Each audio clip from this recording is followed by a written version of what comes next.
그 다음에 거기 328페이지에 가면 개발의 위험과 타당성 분석이라고 있어요. 그죠?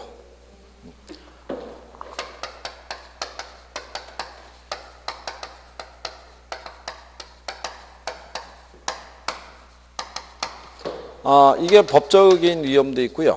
시장 위험도 있고, 그 다음에 비용 위험도 있어요. 법적인 위험은 각종 인허가라든가요, 아니면 지역 주민과의 어떤 갈등, 뭐 이런 것 등에서 나올 수 있는데, 인허가에 대한 것도 문제가 클 수 있어요. 이게 대규모 개발 사업일 때 인허가를 받기 위해서 설계도를 작성해서 집어넣잖아요. 근데 설계도에 뭔가 문제가 생기면은 이게 빠꾸당한다고요. 근데 이게 설계도가 수정하는 게 그냥 하루 이틀에 수정되는 게 아니라 이게 또 시간이 많이 걸린다는 거예요. 그럼 그 사이에 이거 시공회사라든가 시행사들은 이미 땅을 확보할 때 융자를 받아놨단 말이에요. 그러니까 기간이 길어지면서 금융비용 부담이 커질 거 아니에요. 이런 문제도 발생할 수 있고, 지역 주민하고의 마찰 중에 하나가 뭐냐면 아파트가 있는데 옆에 주상복합이 들어선 거예요. 일조권 침해가 걸린 거예요. 그래서 얘네가 공사금지 가처분 신청 내면서 소송을 제기한 거예요. 그래가지고 이게 저기 서울에 무슨 어디 성동구 어딘가에 있는데 피해 보상액이 150억인가 뭔가 떨어졌다고 그때 나왔었어요. 그러면 여기 입장에서는 이게 분양이 어떻게 잘 되든 뭐가 어떻게 되든 간에 일단 수익성에는 큰 데미지를 입는 거죠. 그렇기 때문에 근데 이런 것들이 예기치 못한 그런 상황이 발생할 수도 있어요. 그래서 법적인 위험을 줄이기 위해서 이용 계획이 확정된 부지를 활용하는 것도 하나의 방법인데, 이 부지를 쓴다고 그래가지고 반드시 저 위험이 사라지는 건 아닌 거예요. 그냥 방법 중에 하나다 이런 얘기고. 그 다음에 시장 위험은요, 이건 시장의 불확실성에서 야기되는 거예요. 미래 수요는 예측하는 게 쉽다 어렵다? 어렵죠. 그래서 이게 100% 완공이라고 가정하면요, 개발 사업 초기에는 뭐가 커요? 위험이 크죠. 이게 가치라고 그러면. 대신에 완공이 다가오지면 가치가 올라갈 수가 있죠. 근데 개발업자는 개발 사업 초기에 발생하는 리스크를 줄이기 위해서 선분양할 수 있다는 거죠. 선분양하면은 수요자에게 리스크를 떠넘기는 거잖아요. 그러니까 초기에 매도 또는 임대하게 되면 개발업자가 부담하는 시장 위험을 누구에게? 수요자에게 전가시킬 수 있다는 얘기죠. 그렇죠? 그런 방식을 쓸 수도 있고. 또 하나 비용 위험이라는 것은요, 공사 기간이 늘어지게 되면은 또는 인플레가 발생해서 추가적인 비용 부담이 발생할 수 있죠. 그거를 피하기 위해서 이거를 체결할 수 있어요.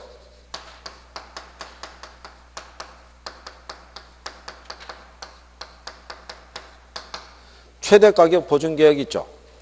이거 현실적으로 써요. 이것도. 이거는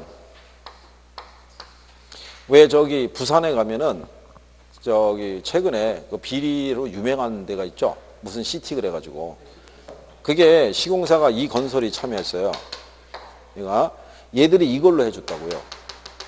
그러니까는 그게 말도 안 되는 소리죠.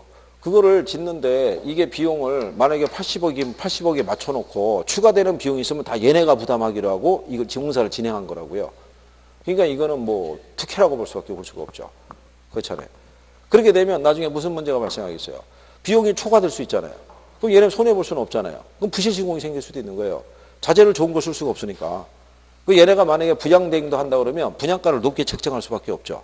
그러니까 구조적인 문제가 되기 때문에 이걸 한다고 해서 위험을 완전히 제거할 수 있는 건 아니고 줄이는 방법으로 이걸 쓸 수도 있다 이런 얘기예요. 무슨 얘기인지 아시겠죠? 그래서 그런 정도. 그 다음에 그 뒤에 가면 부동산 개발의 타당성 분석이라고 있죠. 거기는 또 별표 3개 하는 거예요.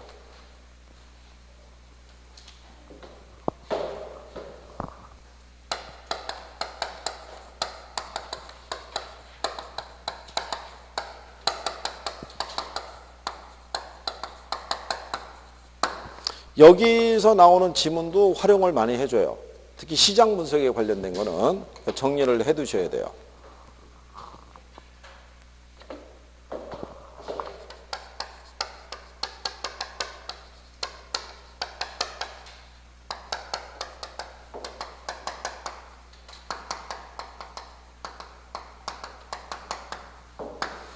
여기까지가 이게 시장 분석이에요.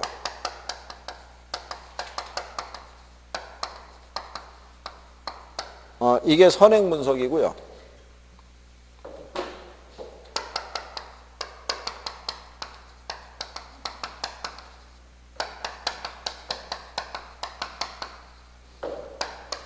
얘네가 경제성 분석이고요. 이게 후행 분석이에요.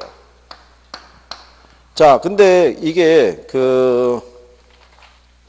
뒷페이지 332페이지에 가면 거기 하단 박스에 부동산 분석의 체계라고 있죠. 거기 보면 등호가 이렇게 돼 있죠. 이렇게. 이거는 뭐 얘기하는 거냐면 이거는 레벨의 그 등급을 나눠주는 거예요. 얘가 제일 상위 레벨이라는 거예요. 그 다음에 얘고. 그러니까 지금 현재 시장성 분석이 이루어지고 있다는 얘기는 그 이전에 이 분석은 다 이루어졌다는 얘기예요. 그 다음에 이 분석으로 갔다는 거에서 이게 등급을 표시해 주는 거고 순서는 이렇게 가는 거예요. 지역 경제에서 분석서부터. 그래서 얘가 순서로 한번 출제한 적이 있어요. 이 분석의 올바른 순서 있죠. 그럼 뭐가 먼저 나와야 돼요? 네, 지역 경제 분석이 나와야 돼요. 등호하고 착각하면 안 되는 거예요. 여기부터 가는 거다 이렇게 생각하면 안 되는 거예요. 그러면 지역 경제 분석에서는요, 뭐를 하냐면 개발을 내가 추진하려고 하는 이제 그 후보지가 있을 거 아니에요. 그죠? 그 지역의 모든 수요 요인을 분석하는 거예요. 그러니까 인구, 가구, 고용 또는 소득 있죠. 네, 이거를 분석하라는 거예요.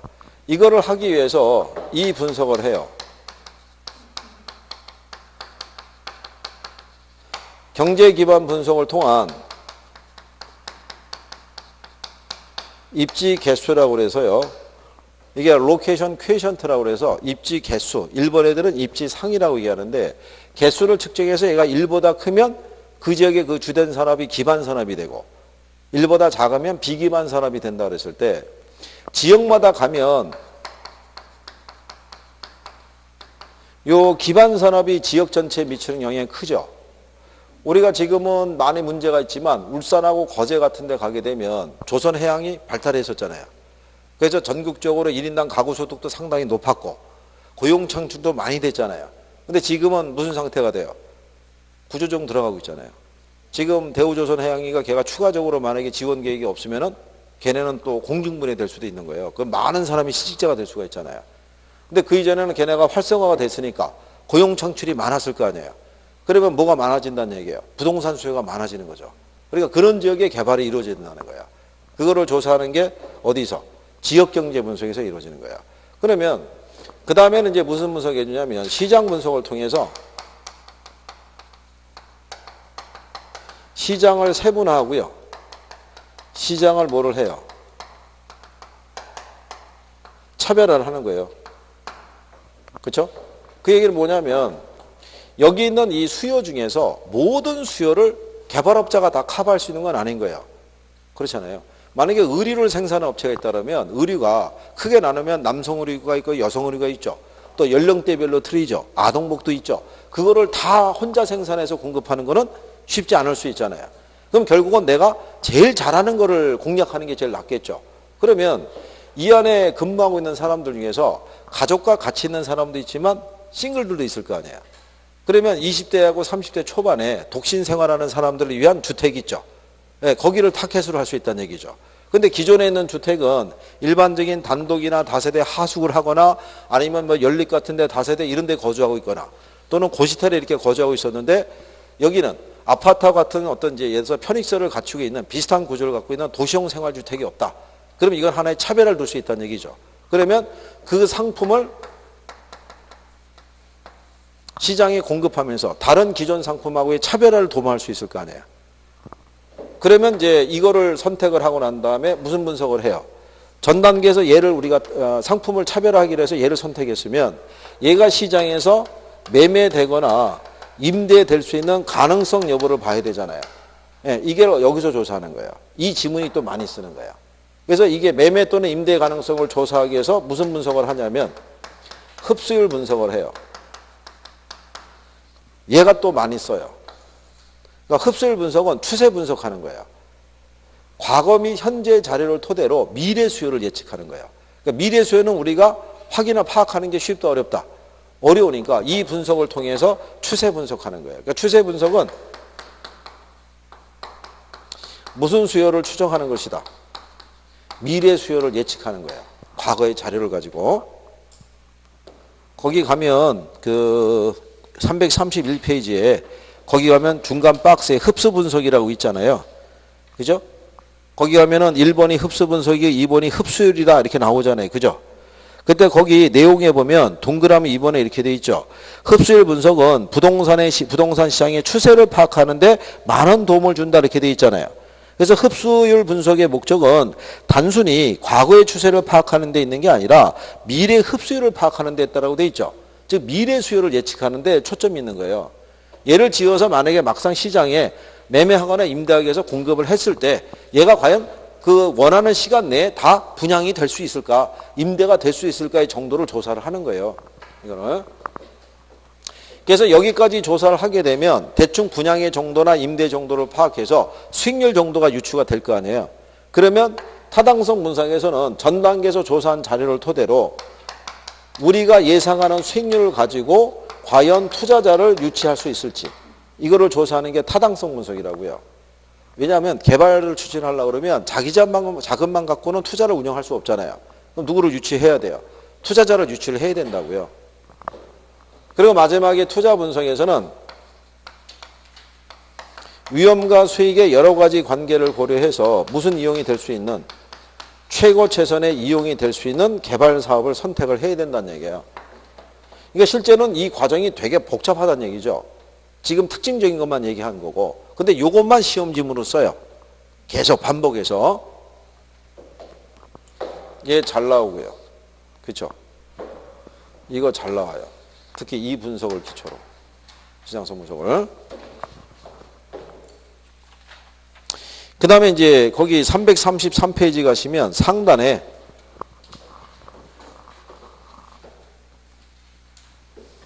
그것도 별표해야 돼요. 박스에.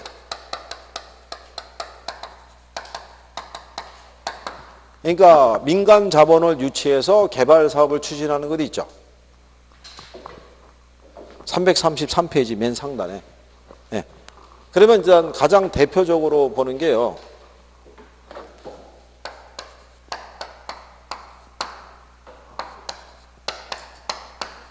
두 가지가 일단 대표적이니까. 이게 B가 빌드예요.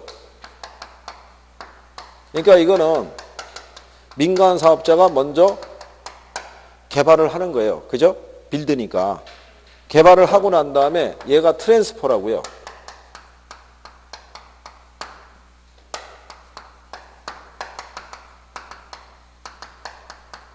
소유권을 정부나 지자체에게 이전을 하는 거예요. 이전을 해주고 그 조건으로 오퍼레이트라고 얘기를 하죠.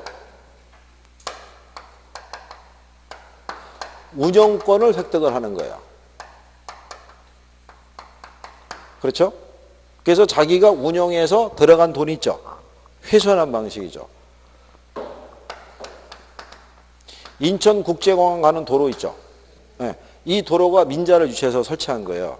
만약에 소유 자금이 한 1조 2천억 들어갔으면 그 당시 정부 예산의 편성이 다 끝났기 때문에 자금이 없었단 말이에요. 근데 공항이 개통이 되면 당연히 도로가 연결이 돼야 되잖아요. 일단은 민간 자본을 유치해서 설치하고 소유권은 당연히 정부에 기부 체납했고 조건으로 뭐를 따낸 거예요? 운영권을. 그래서 여기다 톨게이트 설치하고 얘네가 뭐를 받는 거예요? 도로 사용료를 받죠. 그래서 민자 고속도로가 대부분 사용료가 비싸요. 그래서 인천공항 들어갔다 나오면 한 15,000원 이상 들어가요, 이거는. 그렇잖아요.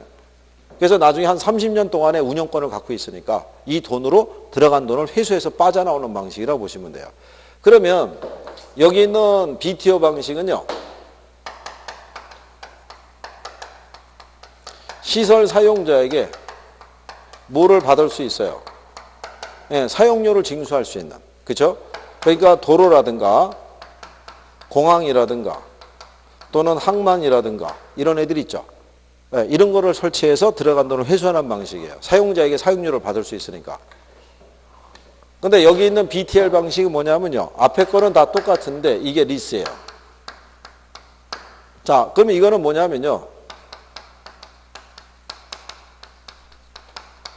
시설 사용자에게 사용료를 받을 수가 없어요. 학교, 도서관, 군인 아파트 뭐 이런 거 지을 때 쓰는 거예요. 그러니까 여기 있는 세종시 교육청에서 그렇죠? 여기 자연 친화적인 초등학교를 짓고 싶은 거예요. 세종시에. 근데 예산이 없잖아요. 그러면 민간 자본을 유치해서 초등학교를 짓는 거예요. 짓고 난 다음에 이 학교에 대한 권리는 교육청에서 가져가는 조건으로 여기 건설업자하고 뭐를 체결해요? 임대차 계약을 체결하는 거예요. 그래서 교육청이 여기에다 임대료 지급하는 거예요. 그래서 얘네들 임대를 받아서 들어간 돈을 회수해가는 방식이에요. 이렇게. 그래서 뒤에가 마지막이 뭐다? 리스라고 얘기해 주는 거예요. 리스. 임대했다고. 어? 대표적인 게 BTO하고 그 다음에 BTL 방식. 그래서 두 가지.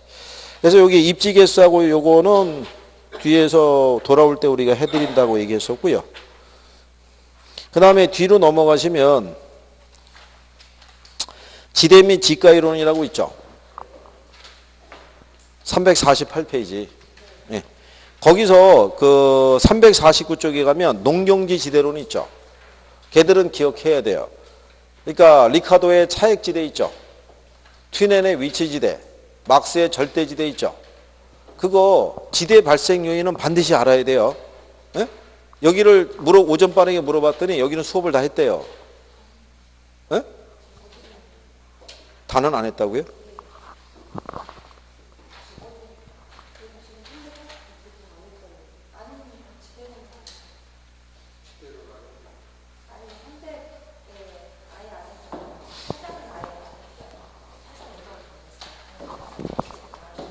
아니 4장 5장은 안 했다고요?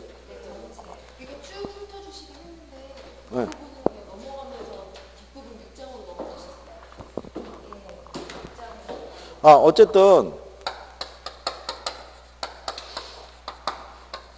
그러면 이번 순환 돌아올 때 설명을 해드릴 테니까 예를 들어서 앞에 왜 시장론 있잖아요. 왜 부동산 시장의 특성, 왜 주택시장, 효율적 시장 뭐 이런 거 있잖아요. 이건 간단하니까 걔는 뒤로 미루고 이쪽으로 넘어와서 이쪽을 먼저 하면 진도는 맞춰가면서 할 수 있으니까. 그러니까 지대로는 알아두셔야 돼요. 이게 학자까지도 정리가 돼야 돼요. 리카도의 무슨 지대? 차액지대. 튀넨의 위치지대.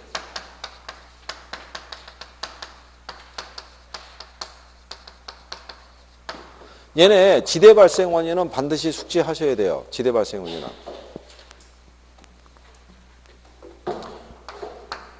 다른 거는 나중에 설명해 드리고 이거 지대 발생 원인이 있죠. 일단 토지의 비옥도, 토지의 희소성, 그 다음에 수학 체감의 법칙 있죠. 이게 지대 발생의 원인이 되고요. 단 이 사람은 함계지에서는 지대가 성립하지 않는다라고 얘기를 해요. 요거는 일단 기억을 해야 되고요.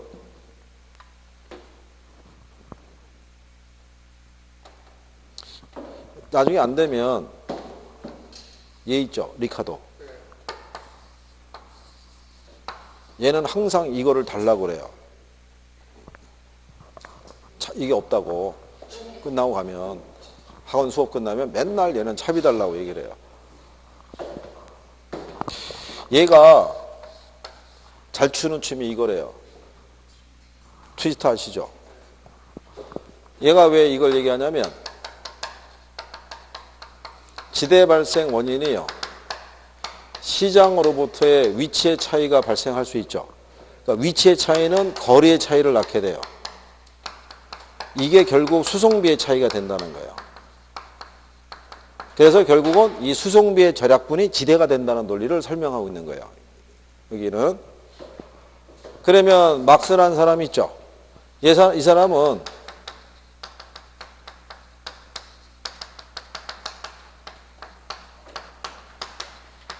토지의 소유에서 비롯되는 거예요. 막스가 대표적인 공산주의, 사회주의 사상가잖아요. 자본주의의 가장 큰 차이점이 뭐냐면 사유재산을 인정해 준다는 거죠.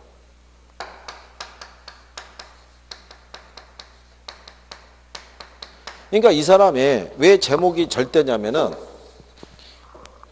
땅이 기름지든 기름지지 않든 위치가 좋든 좋지 않든 간에 남의 땅을 사용하면 대가를 줘야 된다는 거예요. 무조건. 그러니까 뭐는 발생하는 거예요.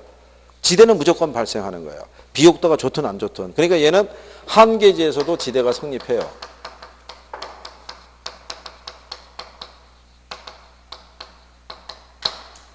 무슨 얘기인지 아시겠나요? 네. 이거 바꾸면 틀리는 거예요. 기본적으로 알아두셔야 되고. 그 다음에 뒤에 가면 알론소의 입찰지대라고 돼 있죠. 이게 티넨의 이론에 영향을 받은 거고요. 거기 일단 입찰지대 개념 정도는 알아야 돼요. 거기 350페이지 상도 중간에 가면 단가로 2번에 입찰지대라고 있죠. 동그라미 3번에 가면 자, 입찰지대란 비드가 입찰이라는 거예요. 그냥 그대로 번역해 준 거예요. 단위 면적의 토지에 대해서 토지 용자가 지불하고자 하는 최대 금액으로 초과이윤이 0이 되는 수준의 지대예요. 이거 우리가 수업 시간에 한번 설명했어요. 이 관계에 대해서는. 입지 경쟁과 지대 뭐 이런 논리로. 기억 안 나시겠지만.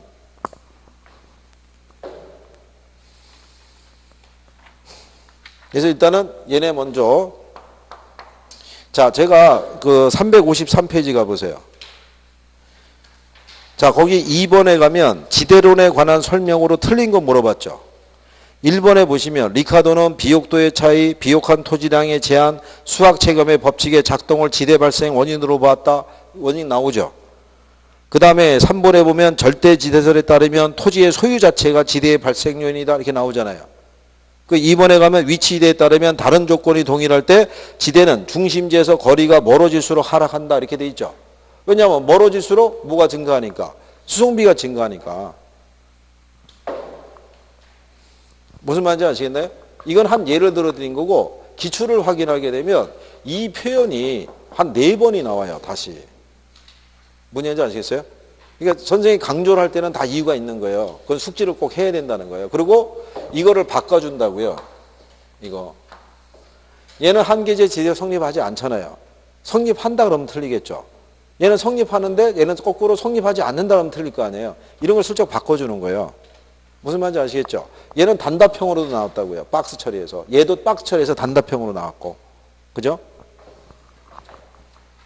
그리고 355쪽에 가면 도시공간 구조론이라고 있죠.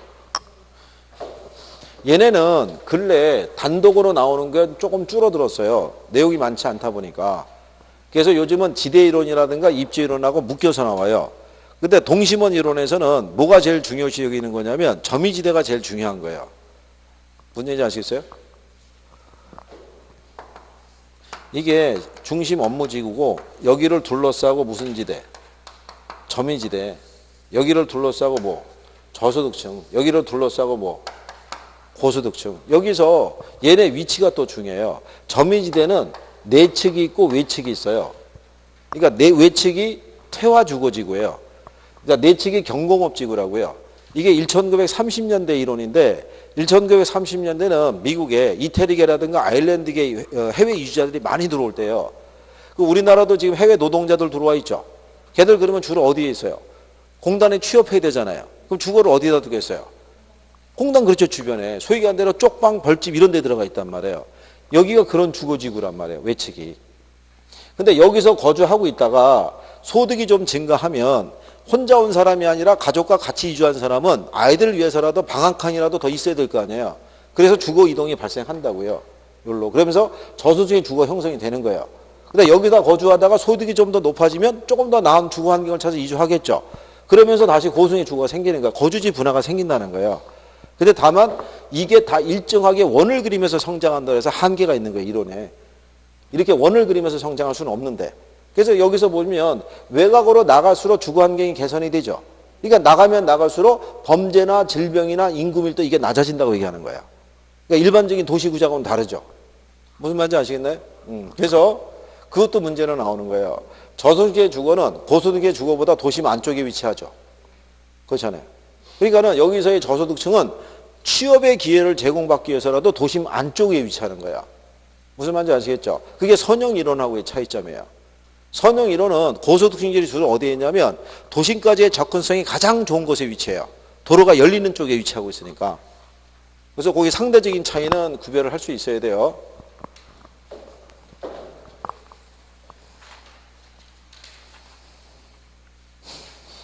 그래서 거기 356페이지에 가면 그 그림 있고요. 동심원 이론에서 거기 안에 보면 내용이 있죠.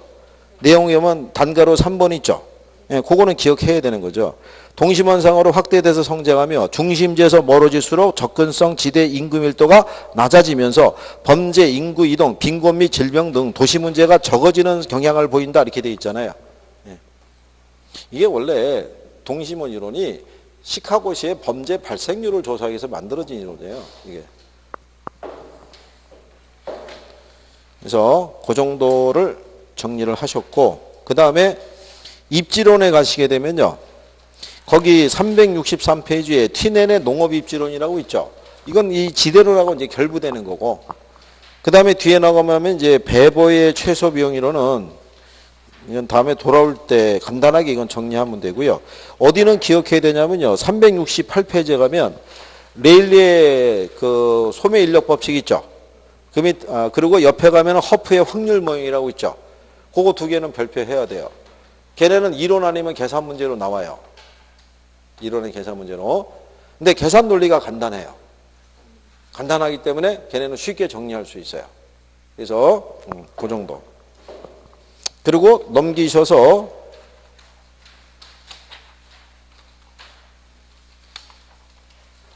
마케팅이라고 되어 있으면요.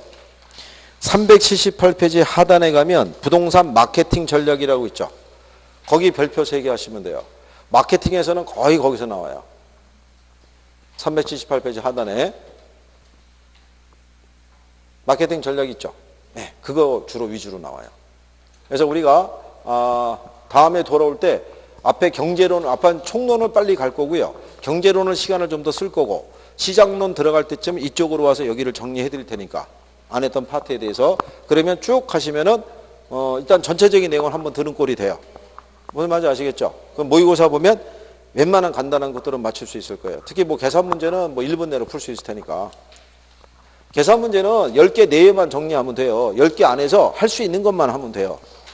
계산 문제 다 틀려도 60점 맞을 수 있어요. 네?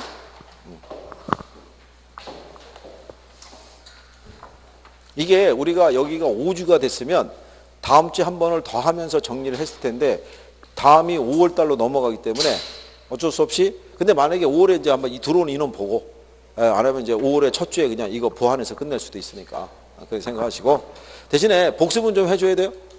네? 조만간에 진실의 시간이 다가온다는 것도 알아두세요.